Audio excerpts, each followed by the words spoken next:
1.72 കോടിയിലും 2.78 കോടിയിലും ഒതുങ്ങി നിന്ന ചർച്ച അരങ്ങേറിയ കരിമണൽ കൊള്ളയുടെ വ്യാപ്തിയിലേക്ക് പോകേണ്ട സമയം അതിക്രമിച്ചില്ലേ?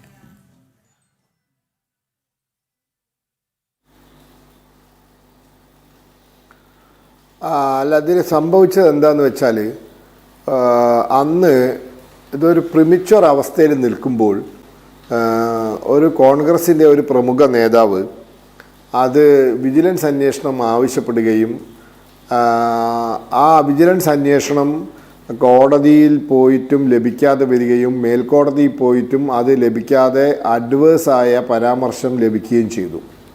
സത്യത്തിൽ തെളിവുകൾ ഇല്ലായിരുന്നു.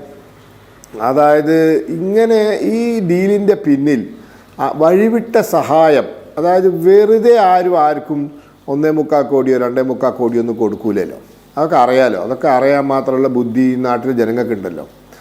അപ്പോൾ അത് എന്താണ് എന്ന് കണ്ടെത്താൻ അന്വേഷണം ED മാത്രമായിരുന്നു നടത്തിയിരുന്നത്. ഇൻകം ടാക്സ് ഡിപ്പാർട്ട്മെൻറ്റ് ആകെ ഒരു ചോദ്യം ചോദിച്ചിട്ടുള്ളൂ, എന്ത് സർവീസാണ് നിങ്ങൾ റെൻഡർ ചെയ്തത്, അല്ലെ എന്ത് സർവീസാണ് നിങ്ങൾ സ്വീകരിച്ചത് എന്ന്. അതിന് രണ്ട് കൂട്ടർക്കും മറുപടി കൊടുക്കാൻ പറ്റിയില്ല. പ്രത്യേകിച്ച് അവർക്ക് വീണയുടെ കമ്പനിയോട് ചോദിക്കാനുള്ള അവസരമില്ല. അവർ ചോദിച്ചിരിക്കുന്നത് ഈ CMRലോട് മാത്രമാണ്. അപ്പോൾ അവർക്ക് അതിനൊരു കൃത്യമായ ഉത്തരം കണ്ടെത്താൻ പറ്റാത്ത സാഹചര്യത്തിലാണ് പിന്നെ അത് സെറ്റിൽമെൻ്റ് ആയത്. EDയുടെ അവസ്ഥ വന്നപ്പോൾ SFIയുടെ അവസ്ഥ വന്നപ്പോൾ SFI രണ്ട് കൂട്ടരോടും ചോദിച്ചു. രണ്ട് കൂട്ടർക്കും കൃത്യമായ മറുപടി പറയാൻ പറ്റിയില്ല. അപ്പോൾ SFIയെ സംബന്ധിച്ചിടത്തോളം ഒരു കമ്പനി മറ്റൊരു കമ്പനിക്ക് ഒരു കാരണവുമില്ലാതെ പൈസ കൊടുക്കുന്നത് അത് കമ്പനീസ് ആക്ട് പ്രകാരം തെറ്റാണ്. അത് ഒരു തട്ടിപ്പാണ്, അത് പണം കൈമാറലാണ്. കാരണം കമ്പനി എന്ന് പറഞ്ഞാൽ ഡയറക്ടർമാരുടെയും ഷെയർ ഹോൾഡർമാരുടെയും താല്പര്യങ്ങൾ സംരക്ഷിക്കേണ്ട സ്ഥാപനമാണല്ലോ. CMRLൻ്റെ ഷെയർ ഹോൾഡർമാരെന്ന് പറഞ്ഞാൽ കേരള സർക്കാർ കൂടി ഉൾപ്പെട്ടത് കൊണ്ട് പബ്ലിക് ഫണ്ട് ഉണ്ട് അതിൻ്റെ അകത്ത്. അപ്പോൾ അതൊരു തട്ടിപ്പ് തന്നെയാണ് എന്ന് കണ്ടെത്തി അവർ കുറ്റപത്രം ഫയൽ ചെയ്തു.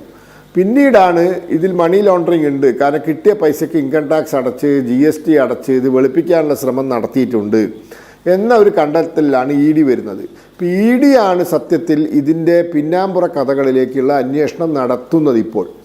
അതായത് എന്തിനാണ് ഈ പൈസ കൊടുത്തത്, ഏതായാലും സർവീസ് അല്ല എന്ന് ഇൻകം ടാക്സിനും മനസ്സിലായി, SFIക്കും മനസ്സിലായി. ഇൻകം ടാക്സിൻ്റെ കേസ് വന്ന സമയത്ത് CPMകാരെടുത്ത നിലപാട് ഞങ്ങളോട് ചോദിക്കാതെ ഞങ്ങളുടെ ഭാഗം കേൾക്കാതെ തയ്യാറാക്കിയ ഉത്തരവാണെന്നാണ്. പക്ഷേ SFI അവരുടെ ഭാഗം കേട്ടിട്ടുണ്ട്. അപ്പോൾ ED ഇപ്പോൾ അന്വേഷിക്കുന്നത് എന്താണ്, what is the real reason, എന്താണ് ഈ പൈസ കൈമാറാനുള്ള യഥാർത്ഥ കാരണം എന്നിലേക്ക് പോയിക്കൊണ്ടിരിക്കുകയാണ്. അപ്പോൾ ED അന്വേഷിച്ച് തെളിവ് കണ്ടെത്തണം.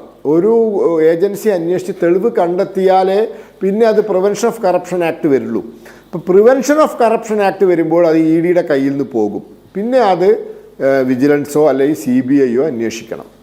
അങ്ങനെ ഒരു തെളിവിൻ്റെ കുറച്ച് കണികകൾ കിട്ടി, EDക്ക് കിട്ടി. അത് വെളിച്ചം കാണുമ്പോഴാണ് വിജിലൻസ് അന്വേഷണത്തിന് പ്രസക്തി വരുന്നത്, അല്ലെങ്കിൽ CBI അന്വേഷണത്തിന്. അതിനു മുമ്പേ ചാടിക്കയറി വിജിലൻസ് അന്വേഷണം വേണം, ഒരു ഊഹത്തിൻ്റെ അടിസ്ഥാനത്തിലാണ് പോയത്, കൃത്യമായ തെളിവുകളില്ല. അപ്പോൾ ആണ് അത് പരാജയപ്പെട്ടത്. ഇപ്പോൾ ED കണ്ടെത്തുന്നത് ഇതിൻ്റെ ഈ കരിമണൽ ഖനനം ചെയ്യാൻ വഴിവിട്ട് കേന്ദ്ര സർക്കാരിൻ്റെ ഉത്തരവുണ്ടായിട്ടും സഹായം ചെയ്തു കൊടുത്തതിൻ്റെ പിന്നിൽ അഴിമതിയുണ്ട്. അങ്ങനെ ചെയ്തതിനുള്ള പ്രതിഫലമായിരിക്കാം ഈ പൈസ. ഒന്നത്. രണ്ട്, ഇതിന് വേറെ ഒരു മാനമുണ്ട്. ഇപ്പോൾ ഇതിൻ്റെ പിന്നാലെ പോയി കോടതിയിൽ പോയി വ്യവഹാരം നടത്തുന്ന ഷോൺ ജോർജ് BJPയുടെ സംസ്ഥാന ഉപാധ്യക്ഷൻ പറയുന്നത് ഈ കരിമണൽ എന്ന് പറഞ്ഞ് കടത്തുന്ന സംഗതി വളരെയധികം തന്ത്രപ്രധാനമായ ഒരു വസ്തുവാണ്, ഒരു ഒരു ധാതുവാണ്. അത് ഈ ആറ്റോമിക് എനർജി നിർമ്മിക്കാൻ വരെ ഉപയോഗിക്കാവുന്നൊരു വസ്തുവാണ്. അപ്പോൾ അതിൻ്റെ കടത്തൽ ചില്ലറ കാര്യമല്ല. അതിൻ്റെ പിന്നിൽ ചില അന്താരാഷ്ട്ര ബന്ധങ്ങളുണ്ട്, അല്ലെങ്കിൽ അത് ചില രാജ്യത്തിൻ്റെ താല്പര്യങ്ങൾക്ക് വിരുദ്ധമായ പ്രവൃത്തിയാവും.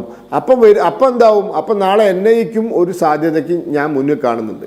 അപ്പോൾ ഇതെല്ലാം കൂടി കൂടുതൽ രൂക്ഷമാകുന്നൊരു സാഹചര്യമാണ്. അപ്പോൾ ഇവർ ഈ പറയുന്നത് പോലെ ഇത് കേവലം ഒരു പൈസ ഒരു സംഭാവന കൊടുത്തതൊന്നല്ല.